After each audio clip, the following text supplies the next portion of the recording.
I don't consider myself old, but this kid is older than me.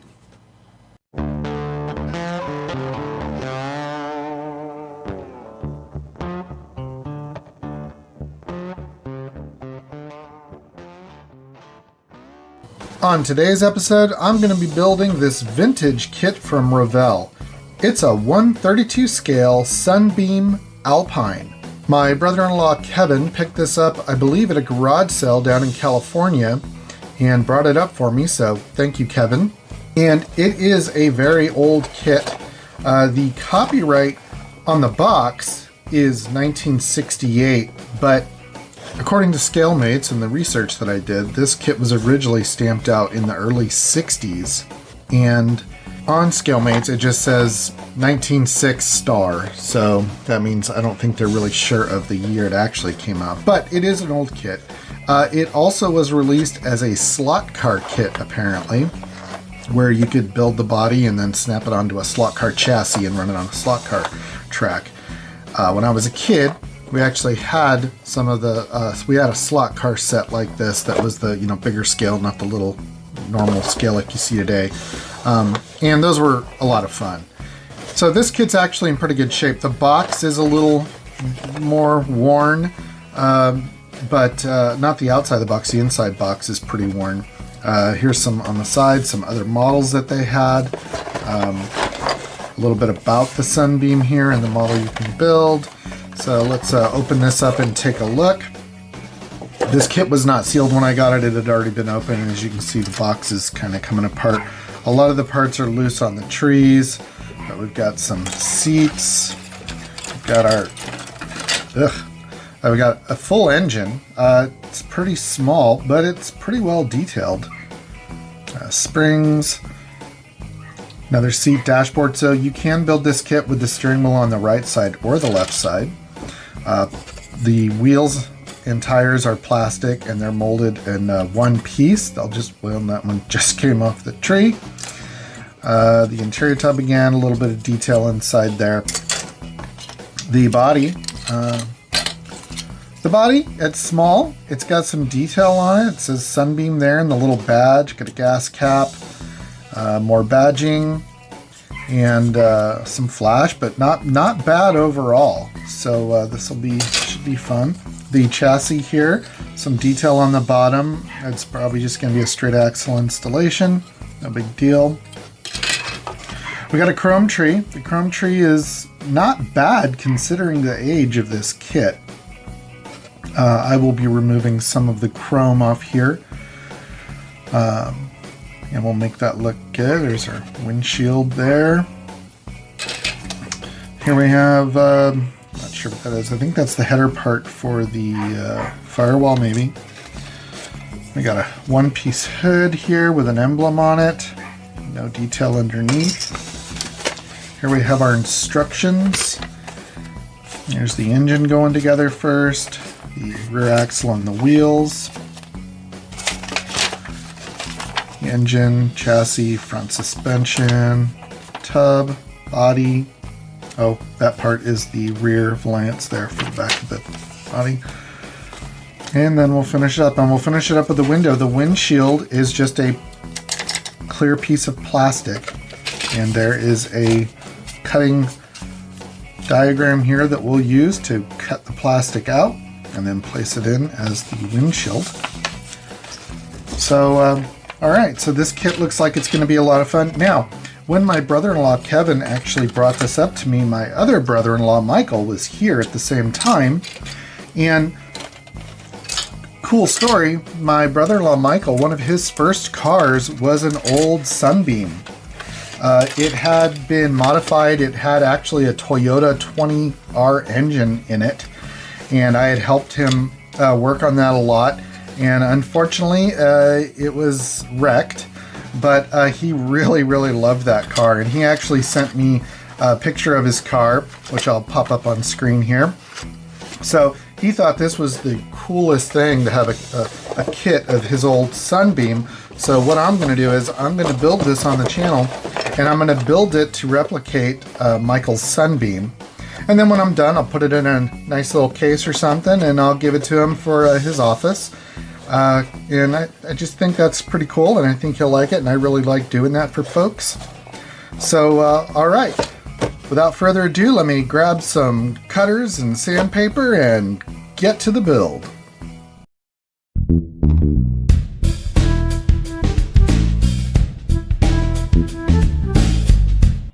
Normally, I wash kits in warm water with a little bit of dish soap. However, this kit felt like it had a lot of oil and grime on it, so I'm giving it a good scrub and some super clean. You can get this stuff at Walmart. It's cheap and it works great. After the scrub, I'll rinse the parts in some warm water.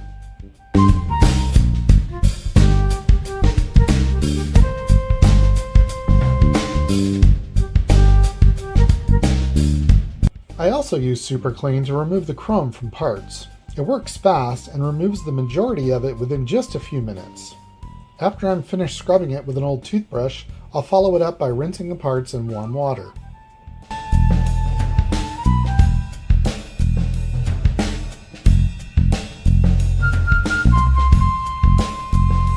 Initially, the body looked pretty good on this kit. However, after I looked a little closer, it needed a lot of cleanup. Lots of flash, lots of mold lines. It took me quite a while to get it just where I wanted it.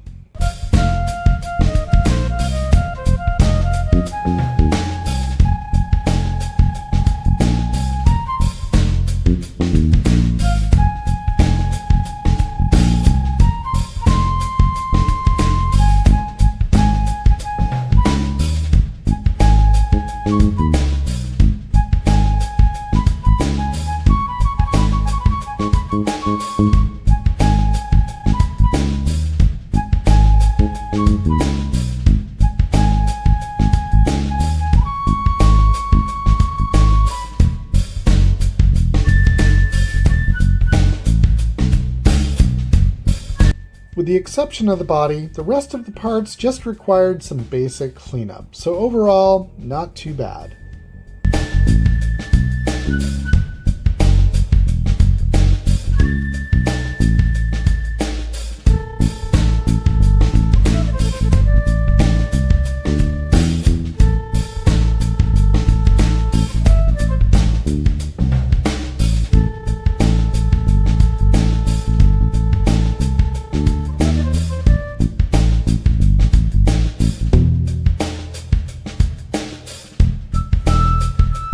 The intake manifold shattered when I tried to cut it off the tree, so I had to make a new one from some sheet styrene. I tried my best to get it as close to the original as I could. I think it came out okay.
And we're back with the completed Sunbeam Alpine build.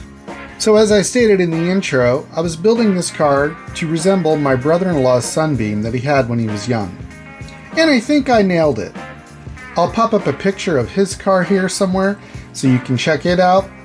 I think I've captured his car here, and I tried to include as much detail as I could remember to make it as close to his as I could. First, the exterior, the color was a silver color, maybe not as shiny as this one is right now, but it was silver. The wheels were black with the kind of funky Sunbeam hubcaps, if I remember correctly. And the interior was black. And also, I believe my brother-in-law's interior door panels were actually sheet metal that were made and screwed onto the door panel, if I remember correctly. If I don't remember, Michael will surely let me know. And overall, I think I did a good job making it look like his Sunbeam. All right, now the good, the bad, and the ugly. So the good. This kit actually resembles the Sunbeam, and it for all intent and purposes, it's okay. It's not great, it's not highly detailed, but it's okay. The bad, well, the kit is old, and back then they didn't really have the best of tooling, I guess. So a lot of the parts do not fit very well. A lot of the holes had to be drilled out. A lot of the connection points had to be figured out and manually, lined up, which caused for some slow building processes there. But overall, it is what it is. Then the ugly. The ugly is not really the kit itself, but just the age of the kit. One main problem I had was some of the parts were breaking or shattering when I tried to remove them from the sprue. You saw in the build video where the intake manifold, I had to basically create a new intake manifold because the original one shattered when I was trying to remove it from the sprue. The other part that broke was the gear shift. As you can see in here, the gear shift is in there, but it's a little short because when I went to remove it from the sprue, it broke. I tried to glue the pieces back together, but it just wasn't happening. So now he's just got a performance improvement there because now he's got a short throw shifter in this car. The other ugly part when the parts started shattering was the window and the frame. As you can see here, there's no glass in the windshield. So unlike modern kits, they usually give you a formed piece of window glass to use. In this kit, they do supply you with a window frame, but as far as the clear part goes, it's just a flat piece of flexible clear plastic. They also provide you a little diagram template in the instructions that you use to trace out the plastic and then cut it out the shape of the windshield. And that's all fine and dandy, but because the part is so brittle, when I was trying to install the plastic for the glass, the frame kept breaking. I repaired it in several places, but at one point I finally just had to give up on that because I knew if I kept going, this entire window frame was going to be unusable. And it's not like I can just go out and buy another kit and use the replacement parts. So I decided this kit was just not going to have a windshield. So now that it's built and completed, I'm going to mount it in a nice display case, and then I'm going to give it to my brother-in-law when he's up visiting for the holidays. So that's going to conclude my Sunbeam Alpine build. I hope you all enjoyed this video. If you did, please give it a thumb up. Please leave comments down below. If you know of another Sunbeam kit out there, please let me know in the comments.